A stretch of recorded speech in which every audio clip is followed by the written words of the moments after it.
अम्मा बाद औज़ु बिल्लाहि मिनश शैतानिर रजीम बिस्मिल्लाहिर रहमानिर रहीम।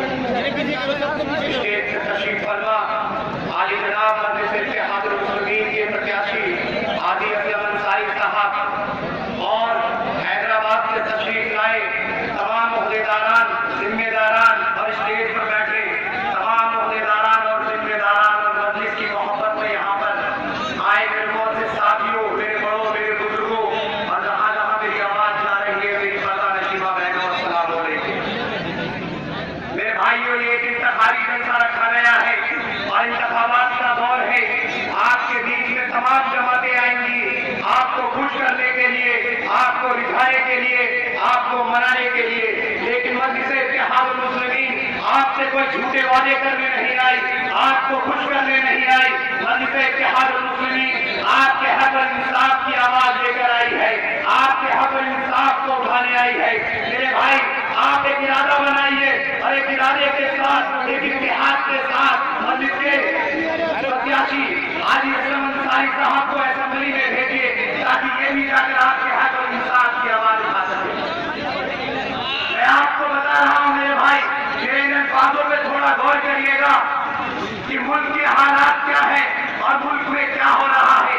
मेरे भाई, इससे पहले कि मैं मर जाऊं या इससे पहले कि मुझे मार दिया जाए, इससे पहले कि दंगे के नाम पर मेरा कत्ल हो जाए या इससे पहले कि दंगों में मेरी माँ बहनों की असमत लूट ली जाए, इससे पहले कि मेरे बच्चों पर दहशतगर्द का इल्जाम लगा दिया जाए, इससे पहले कि उनका एनकाउंटर कर दिया जाए, मेरे भाई इससे पहले कि गुजरात में जैसे हमारे लोगों को काटा गया ऐसे मुझे भी काट दिया जाए, मुजफ्फरनगर में जैसे लोगों को जलाया गया वैसे मुझे भी जला दिया जाए, तो मेरे भाई मैं आपसे सच बोलना चाहता हूं और सच ये है कि मुल्क में इस हालात के, इस जुल्म के और इस सितम के जिम्मेदार हम खुद हैं। मुल्क के कोने कोने में गिरने वाली लाशें और गिरने वाले हर खून के जिम्मेदार हम खुद हैं, क्योंकि मेरे भाई हम एक प्लेट बिरयानी और कुछ चंद पैसों के लिए अपने वोटों को बेच देते हैं।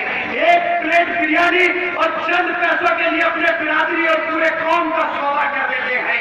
तो मेरे भाई बताओ, इसके जिम्मेदार हम खुद हैं।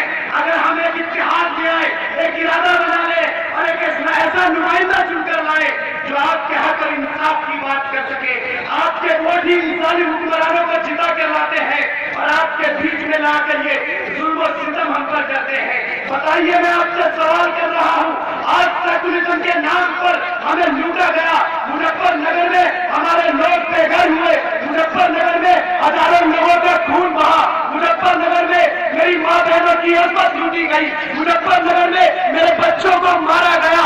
ये नौनिहाल सेकुलर जमात जो मेरे भाई सेकुलरिज्म का नारा लगाते हैं, ये अखिलेश की सरकार, ये समाजवादी की सरकार, ये समाजवादी के ठेकेदार, ये समाजवादी के दरार खामोश क्यों बैठे थे और ये 70 नामक जो असेंबली में जाकर खामोशी साधे हुए थे।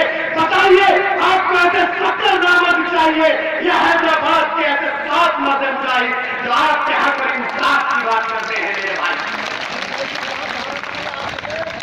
बताइए, मेरे भाई आपको ऐसे 70 नामक चाहिए? आज हैदराबाद की सरजमीन पर अगर इतनी सी भी हमारे अखियत पर बात आ जाती है, कौमे मिल्लत पर बात आ जाती है, तो वो 7 मर्द मुजाहिद पूरे असेंबली को हिला कर रख देते हैं मेरे भाई आपके इंसाफ के लिए। मेरे भाई, आज मजलिस इत्तेहादुल मुस्लिमीन हक और इंसाफ की आवाज उठा रही है। जब हक और इंसाफ की आवाज उठाई जाती है तो मुखालिफत शुरू हो जाती है। जब हजरत इब्राहिम अलैहिस्सलाम ने हक की आवाज उठाई थी मेरे भाई, तो नमरूद ने उनके लिए लौ जलाया था और वो लौ 3 दिन तक चलता रहा। ये देखकर एक छोटी सी चिड़िया अपने चोंच में पानी भरकर लाती है और उस लौ पर गिरा देती है। ये देखकर तमाम चले पड़े और मखलूक उसका मजाक उड़ाना शुरू कर देते हैं। चिड़िया, तुम नमरूद का लो बुझाओगी? तो चिड़िया कहती है, नहीं नहीं, मैं नमरूद का लो तो नहीं बुझा सकती, लेकिन जब मैं कयामत के मैदान में अपने रब के सामने खड़ी होंगी तो मैं ये कह सकूंगी कि मैंने ये नफरत की आग बुझाने की कोशिश करी थी। ऐसे ही मेरे दोस्तों, इस दौर में जब मेरा कायद का इस तरह से साहब हर कोई इंसाफ की आवाज उठा रहे हैं तो मुखालिफत शुरू हो गई है, मुखालिफ खड़े हो गए हैं, तरह तरह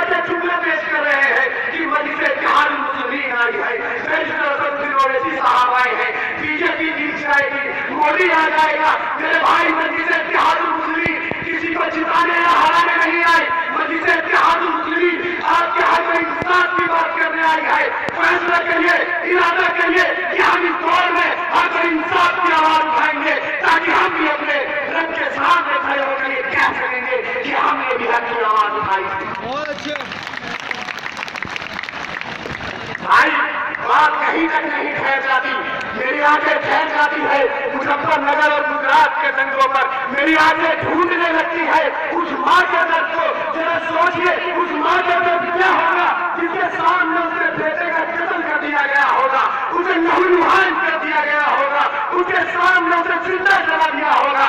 मेरे भाई, उस बेटी का दर्द क्या होगा जिसके सामने उसके बाप का कत्ल कर दिया गया होगा, और वो बेटी चीख चीख कर कह रही होगी, अब्बा तुम तो मेरी डोली उठाने वाले थे, मैं तुम्हारा जनाजा कैसे उठाऊं। मेरे भाई, उस भाई का दर्द क्या होगा जिसके सामने उसकी बहन की इज्जत और अजमत छीन ली गई होगी। जो भाई अपनी बहन की इज्जत और अजमत की हिफाजत करने की कसम खाता है, उस भाई का दर्द क्या होगा, उस बाप का दर्द क्या होगा जो अपने जवान औलाद का जनाजा अपने कंधे के लिए जोड़ रहा होगा। मेरे भाई, यूं कब तक अपना को खोते रहोगे, यूं कब तक मात्र बनाते रहोगे। आओ मेरे भाई, मजलिस इत्तेहादुल मुस्लिमीन आपको आवाज दे रही है। मजलिस इत्तेहादुल मुस्लिमीन पुकार पुकार के कह रही है, एक बार इत्तेहाद बनाओ, एक बार इरादा लाओ, तो देख लेना इन जालिमों के आंखों में आंखें मिलाकर हम इनका जवाब देंगे। हम इन जालिमों के आंखों में आके इनका जवाब देंगे। मेरे भाई, आज ये फिरका परस्त ताकतें, ये भगवा, ये आरएसएस, ये कच्चाधारी, ये हमारी कौम का गुलाम और इस मुल्क को जागीर समझते हैं। तो मैं इन भगवाओं को, इन कच्चाधारियों को, इस बजरंग आरएसएस वालों को बोल देना चाहता हूँ, अगर हमारी कौम को गुलामी पसंद होती तो फलस्तीन का बच्चा बच्चा तनवीर और यहूद के टुकड़ों पर पड़ता, बैतुल मक़दस की मुक़द्दस बेटी हाइफा के बाजारों में बिकती। लेकिन नहीं नहीं मेरे दोस्तों, फलस्तीन का बच्चा बच्चा बेटी बेटी इस्राइली तोपों के आगे खड़े होकर ये नारा लगाते हैं, आगे हमारा आजादी, हम लेके रहेंगे आजादी, तू कैसे देगा आजादी, तेरा बाप मिलेगा आजादी। बताओ मेरे भाई, इन फिरका परस्त ताकतों से, इन जालिमों से हमें कौन आजादी दिलाएगा? एक बार हाथ खड़े करके बताना। मजलिस इत्तेहादुल मुस्लिमीन, मेरे कान पे इस तरह से सुनती और ऐसी साहब नारा लगाओ मेरे भाई, ये खामोश मिजाजी तुम्हें जीने नहीं देगी। इस जमाने में जीना है तो सुहाग बचाओ। और मेरी आवाज के साथ आवाज मिला दो और उत्तर प्रदेश में नारे तकबीर की सलाह मिला दो। नारे तकबीर, नारे तकबीर, नारे रिसालत, नारे रिसालत।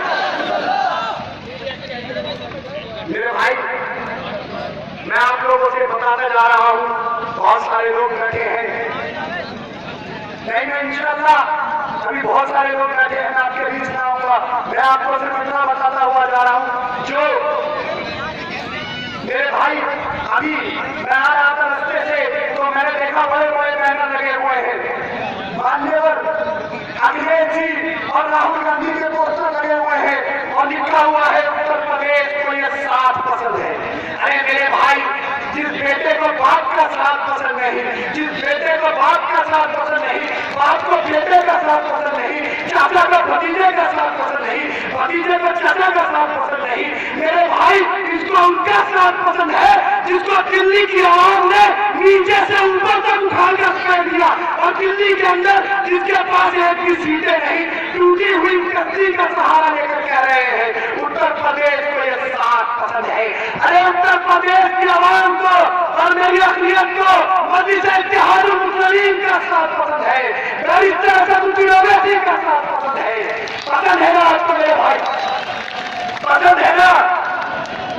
मजलिस इत्तेहादुल मुस्लिमीन मेरे भाई, एक इरादा बनाइए, एक अज़म बनाइए, मुत्तहिद हो जाइए, मुतमईन हो जाइए, और एक इरादे के साथ भाई असलम अंसारी साहब को अपने इरादों के साथ एक बार असेंबली में भेजिए, देख लेना इंशाअल्लाह जो इन जालिम हुक्मरानों ने जुल्म किए हैं, जब ये उनकी आंखों में आग डालकर सवाल करेंगे, बताओ उत्तर प्रदेश को बर्बाद करने वालों, बताओ मुजफ्फरनगर को चलाने वालों, बताओ बिजनौर को चलाने वालों, तुमने जो हमारी अक़लियत के साथ नाइंसाफी की है, ये उनकी आंखों में आग डालकर सवाल करेंगे। जाएंगे और उन जालिम हुक्मरानों की आवाज गूंगी हो जाएगी, उनके मुंह से अल्फाज न निकलेगी। क्योंकि मेरे भाई, मजलिस इत्तेहादुल मुस्लिमीन शेरों की जमात है, डरने और घबराने वालों की नहीं, डरने और घबराने वालों की नहीं। मैं आप लोगों से बस इतना इंतजार करता हूँ मेरे भाई, मैं दिल्ली की सरजमी से आया हूँ। आप लोग पतंग के सामने वालों में टंडवाए, आने वाली 15 तारीख को और भाई असलम अंसारी साहब को जिताए। और मैं जाते जाते अपनी अल्फाजों से बात खत्म करते हुए जाता हूँ, मेरे ख्वाबों को छीना है किसी ने, मेरे ख्वाबों को छीना है किसी ने। मैं सबकी खामोशी पर मुस्तहिल हूँ, मेरे लहजे में सच का बातपन है। मैं अपनी कौम की जिंदा नस्ल हूँ, मैं अपनी कौम की जिंदा नस्ल हूँ।